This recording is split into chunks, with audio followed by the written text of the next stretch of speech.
Welcome to the final part of the TameCat build video, the one where we're putting up pulsejet on a regular TameCat ARF from World Models. Now, I've got the fuel tank in the model now. As you can see, it's been installed here, and the former I cut the extra big hole in. Whoops, hatch just fell off, don't worry about that. I've also set up the nose leg linkage, and I'm about to put the motor mount into the wing. Here is the engine mount plate that I've made. It's made from stainless steel, about 2mm thick. I've drilled some holes in it so that the glue will stick in, and also I've got some places to mount the engine. In the middle of the wing. It sort of fits over the dihedral brace, and I've cut a little slot out of the wing, as you can see there. That little piece of wood I've cut out, sort of rebaited into the wing there. That gives us somewhere to put this plate, and the plate itself goes. If I can juggle all this with one hand while filming with the other. The plate fits there like that. You can see there's plenty of area in there which I can glue the metal plate to the wing, and on the other wing root I've also rebaited a little bit out of that as well. Now we're going to join the wing halves together. I've put this dihedral brace in there temporarily. I glued my little engine mount bracket to one end of the wing temporarily, and now it becomes a case of putting the two halves together with the dihedral brace and some epoxy. Use this dihedral brace to lock them together. Normally, well, the instructions say to use epoxy, but I'm going to use some Gorilla Glue because Gorilla Glue foams up really well. It gets into all the little nooks and crannies down the box where the dihedral brace goes. So I'm going to use epoxy as well, but on the actual brace itself, I'm using Gorilla Glue because I know that when I push this in, a lot of the glue is going to be wiped off by the friction with the wing itself. So by smearing a thin film of Gorilla Glue across this, I know this Gorilla Glue is going to foam up, and it's going to provide a really, really strong bond deep inside the wing.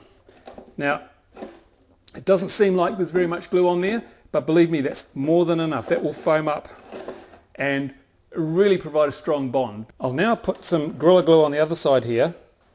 I'm now going to put epoxy on the wing rib itself because we don't want if we use Gorilla Glue on here, it's going to foam up and come out the top. It's going to look pretty hideous. So I've got some epoxy I've mixed up, and I'm just going to smear that on the wing ribs here where they join together.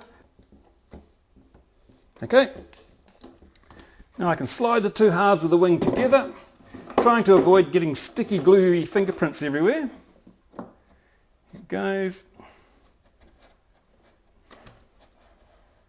Oops, there comes out some glue. As I told you, it will squeeze a lot of glue out of that join. So even though I only used a little bit, there's still some dribbling out. Oops, that's not very good, is it? It made a loud cracking noise because the World Model plywood gluing there is not very good. Sometimes these ARFs, I wonder if the people that make them ever actually put the damn things together. Now, there we go. It takes a bit of wriggling, but now I've got it together. Now here's the nose leg steering setup. I've got a ball joint on each end of this rod, a little bit of threaded rod in the middle. Provides a very, very tough, robust servo linkage. And yes, I'm going to put a screw in that servo before I fly it. At this stage, I've got quite a bit more stuff inside. I have mounted the battery, the receiver battery, right up here in the engine bearers, and I've put the engine bearers in, even though we're not mounting an engine on this aircraft. They're a very handy place to stick the battery and some lead because unfortunately it's going to be tail heavy, and I've cut a bit of lead up that will go on there all ready to go in. The fuel tank is in position. The plumbing and the little switch or the little fuel valve that turns the fuel off and on so we can turn the pulsejet off, that's installed. The receiver is velcroed to a firewall. The fins are glued on. Now the really tricky bit of course was mounting the engine, and I think I came up with a pretty good way to get around that. In fact, it's worked out remarkably well. Here is the wing, which I've also finished, glued together. The ailerons are all connected and servos in, linkages on, wiring run. You notice that the engine is completely mounted to the wing, which is a sheer stroke of brilliance if I do say so myself. Come a bit closer and you can see what I've done here.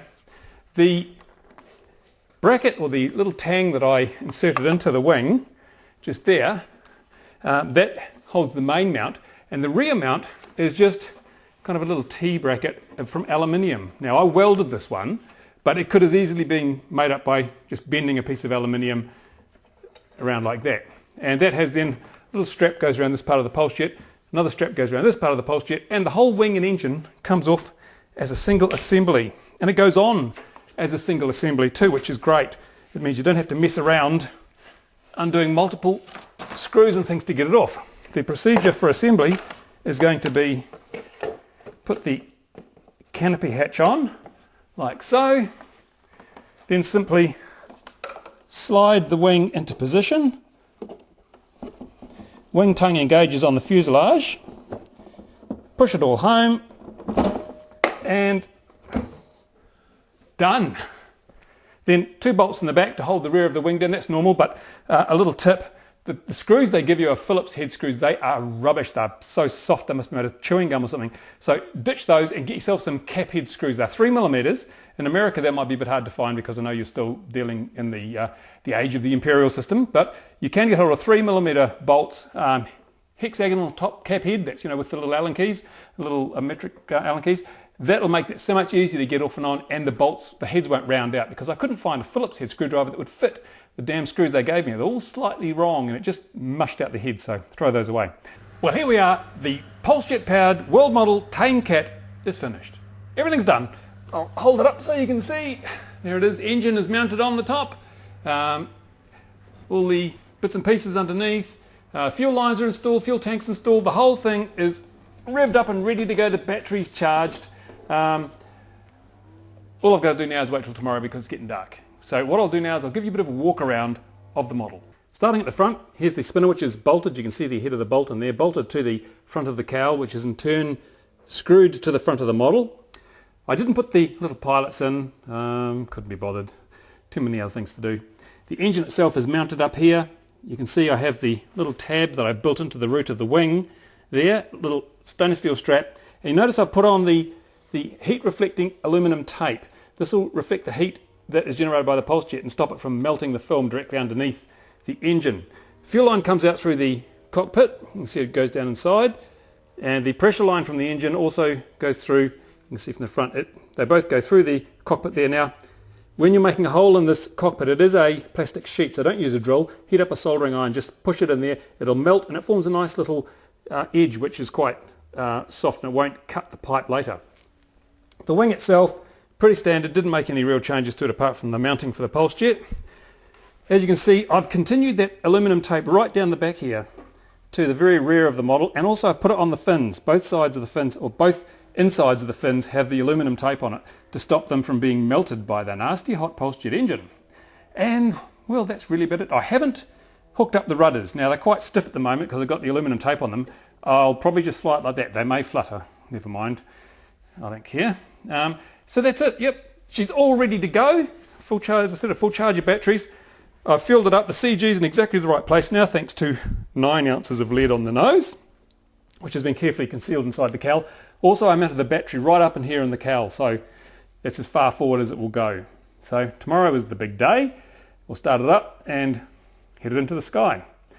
So stay tuned. If you're not a subscriber, subscribe to this channel, because otherwise you might forget to come and look at the flight video. And if you are a subscriber, thank you, and I will see you hopefully tomorrow.